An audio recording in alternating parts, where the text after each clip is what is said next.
Ahora vamos a ver qué significan cada uno de esos mandamientos en esta clasificación. Los mandamientos Mishmeret del Strong H4941 se refiere a los mandamientos de guardia. También se encuentran traducidos como preceptos, ley, servicio, servir, velar o vigilar. Son mandamientos de guardia y por eso coloqué esa lámina allí con esos vigilantes que ustedes ven allá. ¿Por qué razón? Porque estos mandamientos son mandamientos que nos guardan de transgredir otros mandamientos. Algunos ejemplos son el uso de tzitzit, como aparece en Números 15, 38 al 41 y Deuteronomio 22, 12. Y otro ejemplo serían las instrucciones que debían guardar los reyes, como aparece en el libro de Deuteronomio en la cita que les estoy dejando acá, que por cierto Salomón no guardó, y al no guardarlos, vean ustedes cómo terminó, o en lo que cayó, mejor dicho. Otro tipo de mandamientos son los mishpatim, Strong H4931, que son mandamientos lógicos o mandamientos racionales. Estos mandamientos también son conocidos como mandamientos universales, es decir, son mandamientos que de alguna forma son considerados justos o son considerados aplicables aquí o en la China, sin que haya mucho chiste en eso, pues, o sea, la gente no va a poner objeción a que estos mandamientos tienen una validez, aunque no sean creyentes. Se traducen en la Biblia como estatuto, equidad, juicio, justicia, y tienen que ver con un veredicto o una sentencia. Ejemplos de estos mandamientos son: no matarás, no robarás, no darás falso testimonio. Ahora quizá comprendan un poco más porque aquí en Australia o en la China estos mandamientos son muy evidentes, o mejor dicho, tienen una vigencia evidente para todas las culturas. Otros mandamientos que aparecen en la Biblia son los Hukim. Estos mandamientos son el Strong H2706 y H2708 y son mandamientos ilógicos o irracionales. Fíjense bien como aparecen allí en el dibujito. Son mandamientos ilógicos, irracionales, porque son mandamientos poco entendibles o mandamientos que son difíciles de entender. A veces, de hecho, no llegamos a comprenderlos. Estos mandamientos nos retan nuestra estructura mental y nos desafían a ser obedientes a pesar de que no entendamos del todo por qué razón nos está siendo dado ese mandamiento. Se traducen en la Biblia como decretos o estatutos. Y ejemplos de este tipo de mandamientos son la dieta del Creador. Nadie se explica por qué razón, o quizá no nos explicamos del todo por qué ciertos alimentos están prohibidos y ciertos alimentos han sido aprobados por el Creador. Tampoco entendemos por qué el Señor eligió la circuncisión como una marca física en el cuerpo del hombre. ¿Por qué ese y por qué no otra? Y quizá un mandato ilógico o un decreto ilógico que es muy evidente para todos es el decreto que se le dio a Abraham cuando se le pidió que sacrificara a su hijo. Es bastante ilógico, sin embargo conocemos la historia de lo que sucedió, pero es muy difícil de alguna forma comprender la forma como Dios está obrando cuando te manda a hacer algo que aparentemente no tiene sentido, pero bueno, vemos que efectivamente en el caso de Abraham tuvo una repercusión, tuvo una razón de ser, y ese tipo de mandamientos son los mandamientos Hukim. Los mandamientos llamados Edot, allá aparece el número Strong que le corresponde, es el de abajo, ahí me equivoqué, es 5707, 5712 y 5713, H en hebreo. Estos mandamientos refuerzan la identidad del pueblo de Dios y los diferencian de otros pueblos. También se conoce o se les conoce como testigos y se traducen como testimonios. Ejemplos de estos mandamientos son el Shabbat, que es un mandamiento de identidad. Ya se sabe que una persona que guarda Shabbat probablemente tenga conocimiento de las Escrituras y está procurando agradar a su Creador. Gente que utiliza tzitzit, son mandamientos de identidad claros. Tuvieras una persona con tzitzit en la calle, tú dirías, muy probablemente esta persona es del pueblo de Dios porque usa tzitzit. No es común que las personas de otras creencias utilicen ese tipo de prenda de vestir. Y otro sería la mezuzá en las puertas. Entonces los mandamientos Edot son mandamientos testigos o mandamientos de identidad. Ejemplos de los distintos tipos de mandamientos se encuentran en citas como las que voy a mencionar ahorita. En Génesis 26:5 dice: por cuanto oyó Abraham mi voz y guardó mi precepto mis mandamientos, mis estatutos y mis leyes. Si buscáramos la definición en hebreo de cada una de esas palabras, nos daríamos cuenta que cada una de ellas corresponde a alguno de los mandamientos que acabamos de mencionar. Nosotros tenemos la tendencia a meter todos los mandamientos en un mismo saco, pero fíjense que allí se hace una diferencia. En otro versículo donde también se observan esas diferencias es en Deuteronomio 4:45, donde dice: estos son los testimonios, los estatutos y decretos que habló Moisés a los hijos de Israel cuando salieron de Egipto. Ahí ve estatutos, testimonios y decretos. Y otra cita también que podemos observar, en la que podemos observar que se hace esa diferenciación, está en Primera de Reyes 2:3, donde dice: guarda los preceptos de Jehová tu Dios, andando en sus caminos y observando sus estatutos y mandamientos, sus decretos y sus testimonios, de la manera que está escrito en la ley de Moisés, para que prosperes en todo lo que hagas y en todo aquello que emprendas. Entonces vemos cómo esos distintos mandamientos se muestran en diferentes partes de la Biblia, y en estos versículos que acabo de mencionarles se observa la diferenciación entre ellos. Otra clasificación dice que hay mandamientos que pueden cumplirse evidentemente, son observables, y otros que son inobservables, no se pueden ver directamente. Los que son visibles se le dice que son preceptos del cuerpo, como por ejemplo no matar. Y los que son invisibles son preceptos de sentimiento e intención, preceptos del corazón, como por ejemplo no codiciar. Es difícil que nos demos cuenta si alguien está siendo codicioso, a menos que nos lo diga o a menos que se lo note con un gesto muy evidente, pero por lo general no sabemos si la gente codicia o no. Ese sería un mandamiento de sentimiento e intención.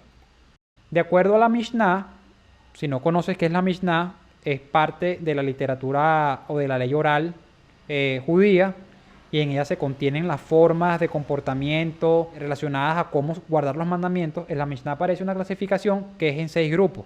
Esa clasificación es usada predominantemente por grupos judíos rabínicos, es decir, eso no es utilizado por la mayoría de la población hebrea o por la mayoría de la población o por toda la población que cree en el Señor, sino mayormente por los judíos rabínicos. En esa clasificación, que tiene muchísimo de ley oral, o sea, se mezcla la parte escrita con la parte oral, se dice que una sección es la de Seraim, o un libro es el libro de Seraim, o semillas, que trata de preceptos relacionados con el trabajo de la tierra.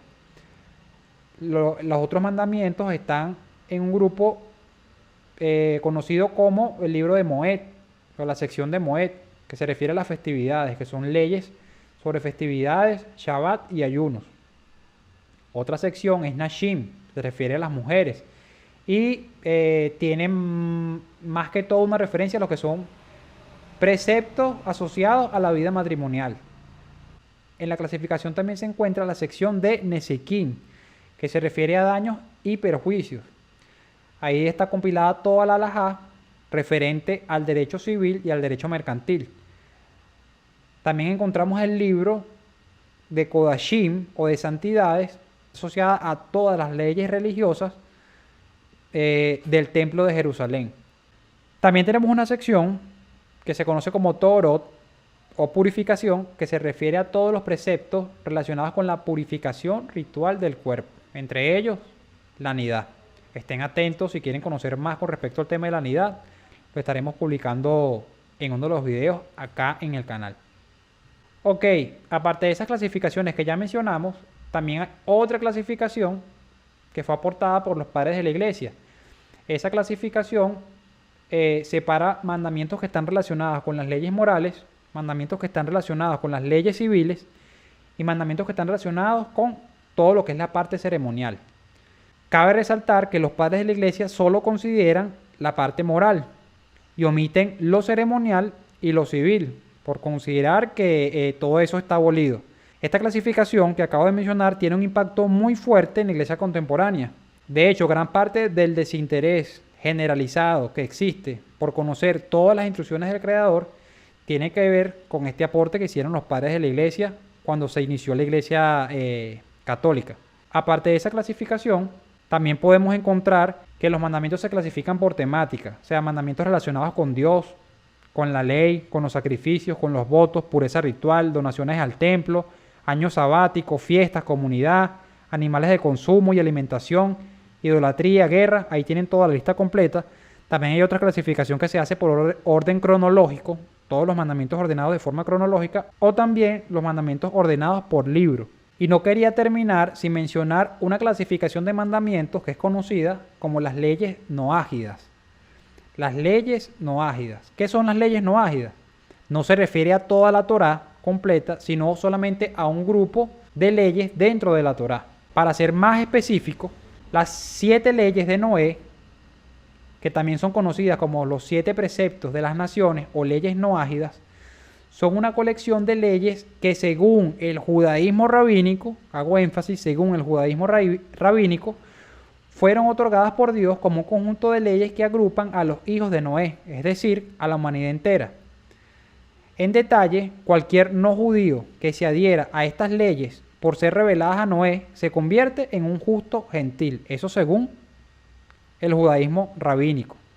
Según ellos, por guardar estas leyes, entonces se le otorgará a la persona que guarde esas leyes, con conciencia de que lo está haciendo para guardarlas para el Creador, se les asegura un lugar en el mundo venidero, que sería la recompensa final de los justos. ¿Qué instrucciones son esas? Ya las vamos a ver.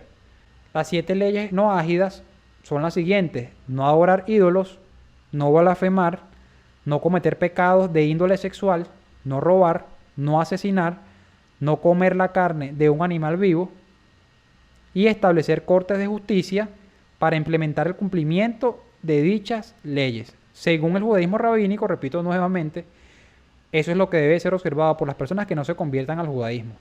Y bueno, mi comentario con respecto a eso es el siguiente: aunque la observación de estas leyes pueden tener utilidad en un principio, cuando uno está iniciando su camino en el estudio de la Torá, nosotros creemos que todo discípulo debe conocer y aplicar toda la instrucción que fue dada al pueblo de Dios. En la Biblia no se especifica en alguna parte en particular que hay una separación entre los judíos y el resto de las tribus. Se dice que la instrucción fue dada para todo el pueblo de Dios. Por lo tanto, nuestro pensar y nuestro practicar es acorde a asumir toda la instrucción del Señor completa. Obviamente, si no hay templo, hay cosas que no observamos porque no hay templo. Si yo soy hombre, no guardo mandamientos que le corresponden a una mujer. Fíjense que a pesar de que aparecen solamente 7 leyes, considerar esas 7 leyes tiene a su vez vinculado otros 66 mandamientos. Entonces, si se excluyen los mandamientos del templo, quedan 271 mandamientos por guardar, de los cuales las leyes con estos 7 mandamientos que acabo de nombrar cumplen 66. Les reitero que es importante que todo discípulo conozca toda la instrucción completa y procure observar lo que le corresponde. La cuestión acá no es tanto que se guarden mandamientos por competir para ver quién es más santo, o sea, no se trata de eso, sino que la cuestión tiene que estar enfocada en conocer la esencia de cada uno de los mandamientos y practicarlos, porque eso nos lleva a amar más a nuestro Padre y también nos lleva a tener un conocimiento más profundo de Él. Entonces, si eso es así, ignorar esas instrucciones o ignorar un grupo considerable de estas instrucciones equivaldría a perder la oportunidad de amarle al Señor en muchas otras formas que están allí contenidas. Y también implicaría tener menos conciencia de quién es Él y quién somos nosotros en torno a Él. Es importante resaltar que en la Torá escrita no existe explícitamente un mandamiento que indique que los que no se conviertan al judaísmo deban considerar solo las leyes noágidas. Esta es una enseñanza rabínica que no es bíblica. Ya habiendo hecho todo este recorrido, queda entonces una pregunta al aire: ¿cómo comienzo a guardar los mandamientos? Y yo les voy a contestar con otra pregunta y un gráfico que espero no herir susceptibilidades con este gráfico, sobre todo si tienen hambre. ¿Cómo inicio a guardar los mandamientos? Te respondo con esta pregunta: ¿cómo tú te comes una res completa? Si tú tuvieras la oportunidad de comerte una res completa tú solo o tú sola. Bueno, la respuesta es sencilla: bocado a bocado, poquito a poco. Y precisamente ese bocado a bocado es lo que nos enseña la Biblia, y eso aparece en pasajes como en Hechos capítulo 15. Ya para terminar, quiero comentarte cómo hacían los apóstoles para enseñarle a los nuevos discípulos cómo crecer en su nueva fe. En Hechos 15, en el Concilio de Jerusalén, Se observa cómo deben iniciar su formación los creyentes que están iniciando su vida de fe en Yeshua. Allí se observa claramente, tal como dije en el principio de este contenido, que la salvación ocurre por gracia de Dios y que el guardar los mandamientos tiene que ver con otras cosas, pero no con ganar la salvación. Los mandamientos de la Torá deben aprenderse y aplicarse poco a poco, bocado a bocado, pero deben estar separados de un legalismo apartado de la instrucción escrita. Ya que este tema es extenso, está pendiente de la descripción de este video para que cuando haga un video relacionado con Hechos 15, o sea, como está relacionado con este tema, yo lo voy a colocar allá.